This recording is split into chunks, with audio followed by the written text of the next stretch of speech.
All right, I'd like to start off by saying Barakatah Yahweh, Bahashem Yahweh Shai, Bahashem, Racha Kodash. Welcome to another live lesson. The name of this one is Anti-Christians Are Desperate. And pretty much, this is centered once again on this video that Vocab Malone did, where he gave a list of, things. I'm not sure how many there was on the list, but he gave a list of things of, let me see, 1, 2, 3, 4, 5, 6, looks like 7, and the list of why, all that, who Edom was, right? It says per Bible history, all right? But as the apostles been bringing out and other brothers have been bringing out, years ago, the same vocab said that the Edomites were done away with, but just like a snake, when overwhelming information is coming out on who the Edomites are and the major part that they play in end time prophecy, he's doing the Bishop Nathaniel thing and trying to save face and cover his tracks because he said that they were done away with, but now he's singing a different tune. And he went to the scripture in the book of Mark, chapter 3, which we're going to go back to that and pretty much try to say that, the Nabateans, which are Ishmaelites, which he said that they're Ishmaelites, that they're Arabs. Okay, and I want to, focus on that point too, because you have others that say that, that the Edomites are Arab people, which is a total bullshit. All right. But the scripture that he went to, or one of the scriptures that he went to in Mark, the 3rd chapter, is dealing with the land of Edom, not the Edomites themselves. But he also said that they conquered the land, made a majority of the, or pretty much he said that pretty much the ruling class was taken out. I'm just trying to merely paraphrase what he said, and that you had like he was making it seem like you still had Edomites in that land. That when the Lord came in Mark, the 3rd chapter, they joined to him, and other people from that region joined to him. And I went to the scriptures before and showed how you had Israelites in the land of Esau, Edom, and in other lands, because the Lord said he would scatter us throughout the 4 corners of the earth. So these anti-Christians are very desperate. And the main thing that they do is they have an entourage of Israelites that follow them and that help them, in this mission that they have. Now, I want to go real quick to the book of First Maccabees, because these jakes that you see, like Adam Coleman, the other guy that used to be a atheist, Pastor Tank and all them other Pastor Mike and all those individuals are the same individuals that made a league with Antiochus Epiphanes back during the time of the Hellenization of the nation of Israel. Those were those wicked men that made a covenant with him. Those are the same wicked individuals that made a covenant with the Romans and so on and so forth. They made a covenant with different nations, which the law, when you go back to Exodus, forbids making any covenants with these demons, at all, period. You ain't supposed to make no covenants with them. So when we go to First Maccabees chapter 1 and verse 11, it says, in those days went there out of Israel wicked men. So you had Israelites like you have with vocab, and Elder Pastor was highlighting a video that the Elder Karatazaba put up with the 2 burly jakes, look like linebackers, and like Elder Pastor said, look like they should be on death row, individuals, that are helping vocab in this failed mission with a failed attempt to try to turn around, the truth of the true gospel of Yahweh Bashem Yahushua, which is taught by Great Millstone, other affiliate camps, the real deal, and even some of the other camps that have different doctrines. They also teach that the only ones that can be saved are Israelites. All right, you do have some out there that are teaching that the other nations can be saved, like the GOCC or GOC. and some of those Old Testament, individuals. I believe some of the Israelites, they teach the same thing, if I'm not mistaken. But you have Israelites that have always been the main helpers of these heathens, and to help them overthrow Israel, or try to anyway. So it says once again, in those days when they're out of Israel, wicked men who persuaded many, saying, let us go and make a covenant with the heathen that are round about us. And that's what they did. So they made a covenant with who? With Antiochus Epiphanes, who was an Edomite. Because when you go back to the history of Alexander the Great, right, which they call the Great, we call him the creep, or the Greek. He was of that region, and he was, called a Macedonian because the Edomites took over that land that today is called Europe, Greece, and so on and so forth. And that was the beginning of their empire. That's why you have they don't really use it as much anymore. I don't hear it as much, but they had a saying back in the days that history or civilization began with the Greeks, which is a total lie. But the civilization that did begin with the Greeks was the Edomite civilization, or that beast empire system of the 7 heads and 10 horns began with the Greeks. It tells you that in the Old Testament, it tells you that in the New Testament. It says, and it came to pass that after that, Alexander, son of Philip, the Macedonian, who came out of the land of Kittim, which is Cyprus today, is an island on the Mediterranean Sea, had smitten Darius, king of the Persians and Medes, that he reigned in his stead the first over Greece, because he was successful in gathering the Greek city-states together into one, because it was time for the Greek Empire to be established on the planet Earth, and the other empires that were ruling at the time to go down, specifically the Medo Persians and some of the other empires that had some type of, stronghold in those different regions. They all became tributary to the Greeks. Now, real quick, let me go back down to the point, but I want to get real quick the book of it's matter of fact, let me find it here first. It's in the book of Esther, the rest of Esther, which Haman, who was an Amalekite, a small hat, right here it says, for Haman, or Ammon, a Macedonian, the son of Amadatha, king indeed, being indeed a stranger from the Persian blood. Why? Because he was an Edomite, and far distant from our goodness, and as a stranger received us. For by these means he thought, finding us destitute of friends, to have translated the kingdom of the Persians to the Macedonians. See, so they not only was Haman and Agag, which was the king of Amalek, a Macedonian, so was also the Greeks, which were in Macedonia, because this is around the time period where they were already, getting up in there. Now, I've done lessons before where I believe that when you go back into the history of Macedonia, you have a list of Macedonian kings dating back to roughly around 800 BC. And that is around the time when, the Edomites revolted from under the hand of Israel, from specifically from the hand of Judah. All right. And from that point on, I believe that's when they really started to migrate more and more into this region here, which is where they catapulted their empire from.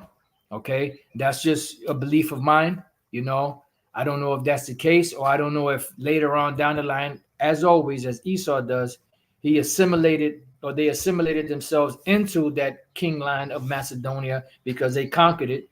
Like today, if you didn't know the history of America, you would think that America was a land of Esau, the so-called white man, because they're the ones controlling it and ruling it.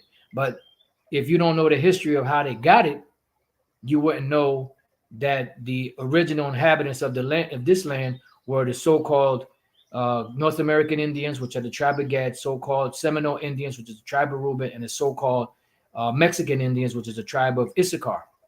And by the way, you have I'm not sure exactly what day that happened, but you have a great demonstration going on, or that was going on. I'm not sure if it's still going on in Manhattan, where you had Gad on horseback riding down the streets in Manhattan, and protesting against Esau and saying how this is their land, that Esau stole it from them, that they, you try to do away with us, but you weren't able to be successful. In so many words, you can watch the video on YouTube, and what's heavy about it was that when they were riding, I watched the whole video. It was about 3 minutes or 4 minutes and some change.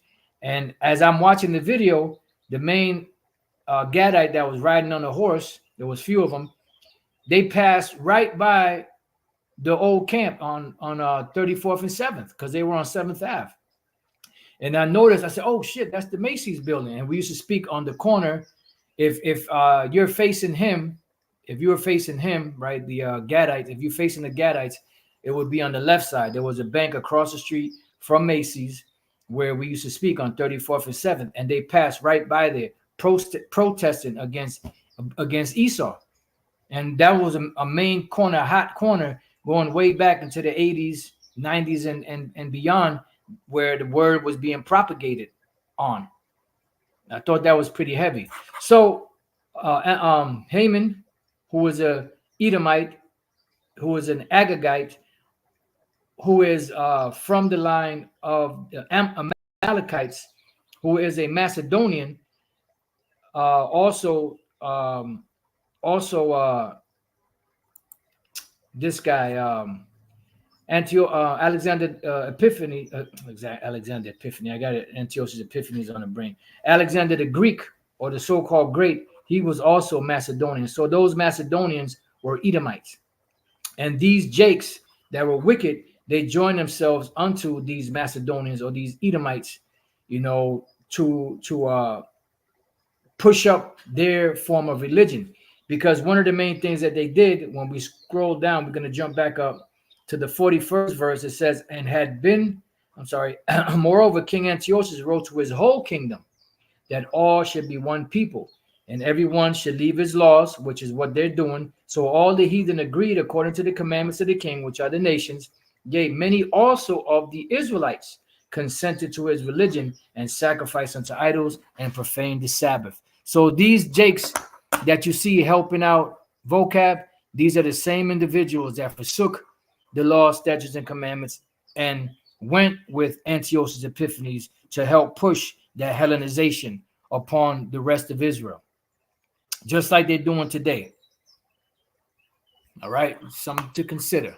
So you can read the rest of this. That's the main point. So let's go back. Now let's go to the book of Mark, the 3rd chapter and the 7th verse. But Yahushua withdrew himself with his disciples to the sea, and a great multitude from Galilee followed him, and from Judea. So there was a bunch of people from lands. This is speaking about lands, Israelites from these different lands, and from Jerusalem. So they followed him from Galilee, they followed him from Judea, they followed him from Jerusalem, and from Idumaea, which and from beyond Jordan, which is the land of Edom, which you had Israelites in that land.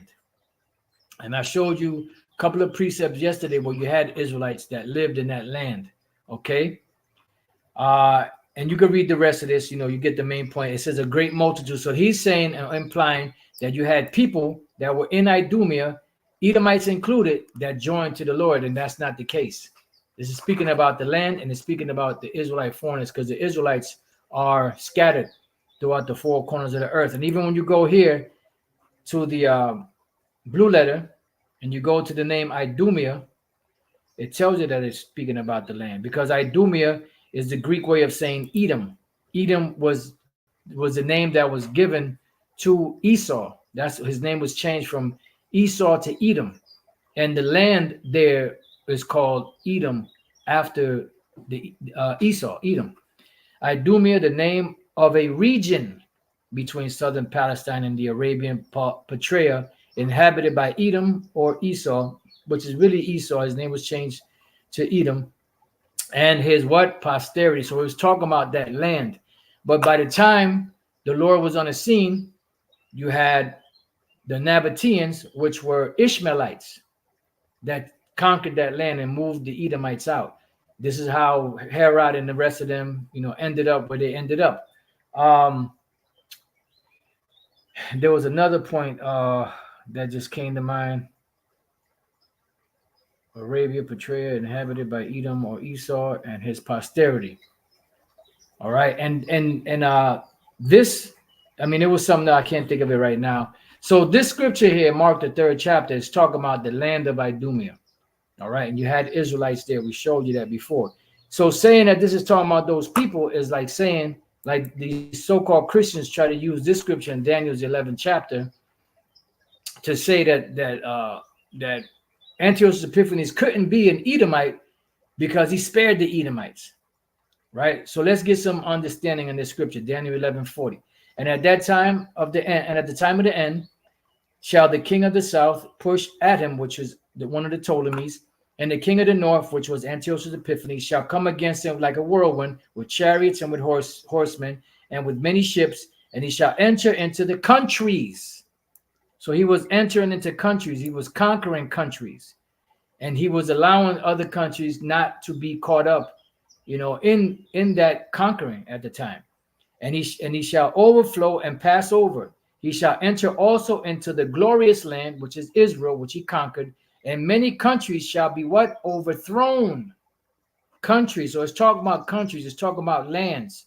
But these shall escape out of his hand. So you had a handful of them that escaped out of his hand that didn't feel the fury of Antiochus Epiphanes. Even Edom and Moab and the chief of the children of Ammon. So he didn't conquer these lands at the time. All right. So it's talking about the land. It's not talking about the people. All right. Because why didn't they say, well, he could be a Moabite or Ammonite? Why they specifically say Edom? Because Edom, Esau, is a very damaging name and nation to these devils. And that's why they'll hire individuals like Vocab and others to try to, fight against what we're teaching. Because if we were just a bunch of lunatics on a corner somewhere, they would have left us alone a long time ago. Why don't they go mess with the 5%ers? Why don't you see Vocab set up wherever the chapters of the 5%ers are at and messing with the 5%ers? Because he know that they're bugged out. You don't see him going to the House of Consciousness, with all those different, the Moors and, the Egyptologists and all that. He ain't really messing with them like that. I mean, he got on that platform just to push that nonsense that he's pushing against Israel. He didn't get on that platform and say, well, you guys are teaching this Egyptian crap. You're going off. That's not the way either. He didn't say that. His main thing, get on that platform because he know that platform is hot with people that know about Israel. So that's why he got on that platform, to try to push that nonsense that he has even further, which shows that he's a total demon. So now the name Esau, Edom, right, which he said out of his own mouth in this video. You can watch Elder Apostle Tar's video. I'm not sure exactly where it was. I'm pretty sure it's probably somewhere around here in the beginning, where he actually said that the Nabateans were Arabs. And he's absolutely correct on that, right? But then when you look up the name Esau or Edom, they tell you something different. This is another scripture dealing with the land. Genesis 32:1. And Jacob went on his way, and the angels of the Most High met him. And when Jacob saw them, he said, this is the Most High's host. And he called the name of that place Mahanaim. And Jacob sent messengers before him to Esau, his brother, unto the land of Seir, the country of Edom. So it was talking about the land when you go back to Mark chapter 3. It was talking about the land of Edom, not the Edomites themselves. It was talking about that land because you had Israelites scattered in that land. All right, now when we update, go dealing with the name Esau, Edom, Idumaea, Genesis 25:25 is the first time it appears. It started 24, and when her days to be delivered were fulfilled, behold, there were twins in her womb. Now these wasn't your fraternal twins; they were not identical twins. They were fraternal twins, meaning that they were related, but they looked different. I believe that's what they call them, fraternal twins and identical twins. Identical twins are the ones that look the same. Fraternal twins, they don't look the same, but they are related. They're still twins, right? It says, and the first came out red all over like a hairy garment, and they called his name Esau. Now, when you go to the name Esau, right? That's what it was. I wanted to mention something on the Nabateans and the Nabatean princess Cypros. Now, the Nabatean princess Cypros, she Antipater, which is Herod's father, married her, and that's where Herod came and his brothers and sisters. So Herod married a Hasmonean princess, which was named Miriam, and he had children. So he already had like a brownish tone on him. And then when he got with Miriam, his children came out even looking darker. All right. So that's where Antipater, Herod's father, married Cypros, a Nabatean princess, okay, which was an Ishmaelite. That produced all of those, different Herods or whatever the case may be, his brothers, sisters, or whatever. And then Herod turned around and married a Nabatean. He married a Hasmonean princess, which was named Miriam. Okay, and he had children by her. All right, so you can understand. So name Esau goes back to the name Ishah, but the full name is Ishashwa, which we're going to get to that. All right, so it says Ishah. They said it means hairy. It does not mean hairy. The name Seir means hairy, which, Lord's will, we're going to get to that. So it says, eldest son of Isaac and Rebekah, the twin brother of Jacob, sold the birthright for food when he was hungry, and the divine blessing went to Jacob. True. Progenitor of the Arab peoples. Lie. The Nabateans, who are Ishmaelites or so-called Arabs, you heard him say it, vocab. Well, you didn't hear it on this video, but those of you that watch Elder Pastor's video, you heard vocab say that the Nabateans are Arabs, which they are. But you see, the reason why they throw that in there, that Esau are the Arab peoples, because the Nabateans, which are Ishmaelites, so-called Arabs, conquered the land of Edom. That's why today you have something called Jordan in that region there. All right, Petra, then you got Jordan, all of that. And that's run right now by the Ishmaelites, so-called Arabs. It's just like the Egyptians that are in Egypt today, ruling in Egypt, are Ishmaelites that conquered that region after 600 AD. And the coastline going from north to south, from Egypt up to Syria, in that region, they conquered all of those Hamitic tribes that were living in those. That's why if you go to Tyre or Sidon or Egypt or any of those places, you're going to see Arab-looking people because they conquered those lands. That doesn't mean that they're the originators of that. Because if that's the case, why don't they say that the original pharaohs were Arabs? You should be able to look up in here. Egyptians should tell you that the Egyptians are Arab people, which wouldn't be true. Why Esau? Why are they trying to get away from Esau? Because they know that this is very damaging evidence against them. And that's why they've been trying to hide that name for the longest. And they'll turn around and call somebody else Amalek or Esau. But when you call them Esau, which they are, they don't like that. And even in their own Bible dictionary, Zondervan's Bible dictionary, they came to the conclusion that the Edomites are in trouble because they're going to be visited in the future. And they're the only neighbor of the Israelites that did not receive any form of mercy from the Most High. Now, when we move on to show you something, this is Ishah, which is Ishashwa. When we go to this, and that particular one is H6215. This one here is H6244. You have the word there, what? Ishash. Now, when you go to the Ben Yehudi, in the Hebrew portion of it, you look up the word Ishash, it's going to give you the same thing as you see here, which it goes into it a little bit more. To waste away, as you can see. And the wa at the end, like you see here, is he or him. So Aishash wa is wasted away is he. It does not mean it does not mean it does not mean it does not mean Harry. That's a total lie that was taught out there to throw people off the scent. Let me try to see if I can find something else. You know what? Let me just leave it off. All right, so moving on, we go to Genesis 25. I'm sorry, Genesis 36 and 1. Now, these are the generations of Esau, who was Edom. So Esau, his name was changed to Edom. You could go back to Genesis 25 and read the history on it. And it tells you how his name was changed to Edom, which means red, because of the red pottage that he ate. All right. So it says, now these are the generations of Esau, who is Edom, because their name was changed to Edom.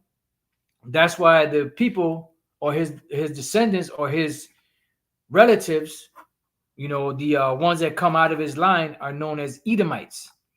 And we jump down to the 8th verse. Thus dwelt Esau in Mount Seir.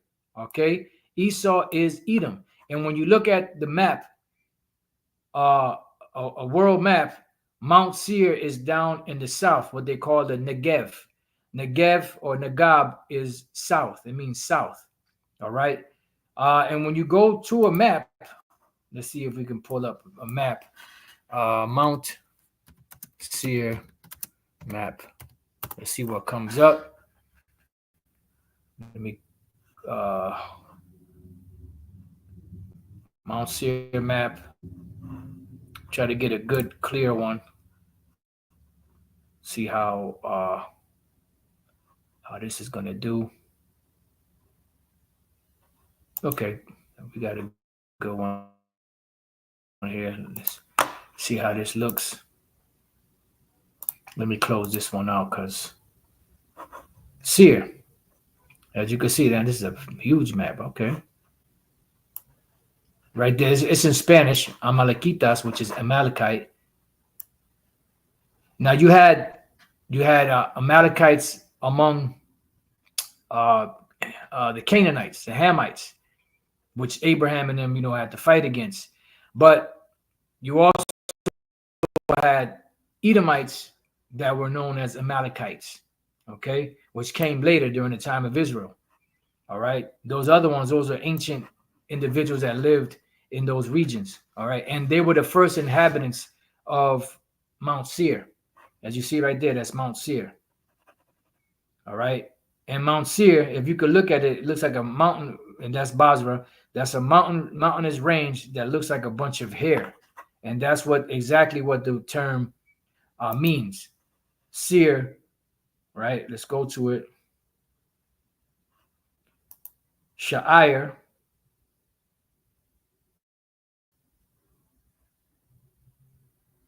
right? Which is hairy or shaggy. So what the hell is it talking about? That Esau means hairy. It doesn't mean hairy. It means wasted away is he. All right. So these devils, they just lie their ass off. Bottom line, they just lie their ass off. So these anti-Christians are super desperate. They're very desperate because they know that we have the truth and they don't. So their thing, they'll try to downplay us by saying that we don't have credentials, we don't have any paperwork, we're not recognized by any prestigious colleges or any prestigious place out there, that recognizes scholarship and all of that. We don't give a damn. Our scholarship is in the heavens with Yahweh Bashem Yahushai. Like the Apostle Paul said, our conversation is in heaven, which when you look at the word conversation, it goes into the word citizenship. And that's why, like John the Baptist said, he said, man can receive nothing except it be given to him from heaven. And those are the gifts that rain down from Yahweh Bashem Yahushai upon the men of the Lord, Yahweh Bashem Yahushai, and some of the sisters, that get visions and stuff like that, to be able to bring out the truth. Okay. So bottom line is these devils are desperate, you know, and they're trying to do everything that they can. And there was another short that somebody put up where an individual was leaving vocab and that Christian nonsense, and you can see that vocab's spirit was down, like damn, you know. And then they lost I don't know if he was a rapper or one of them a major individual in the Christian community that came over to the Israelite side because the Lord plucked them out of that fire. You know, so this thing, that anti-Christian doctrine is backfiring on them, you know, but then again, at the same time, it's used by the Lord Yahweh Bashem Yahushai to sift out the ones that the Lord doesn't want, you know, because this thing is getting very popular. And as it's the more and more popular it gets, the more narrow and straight the road gets to getting to the truth. And that's why you have a lot of individuals now waking up saying that they're confused. They don't know who to believe because there's so much information and so many different beliefs and so many heretical doctrines being taught that they don't know what to believe. And the Lord did that because he doesn't want everybody. You know, he made it very straight and narrow because at the end of the day, only the elect are going to get this word. And that's the bottom line. So with that, I pray that you brothers and few sisters have been edified. To the next time I say, Shalom.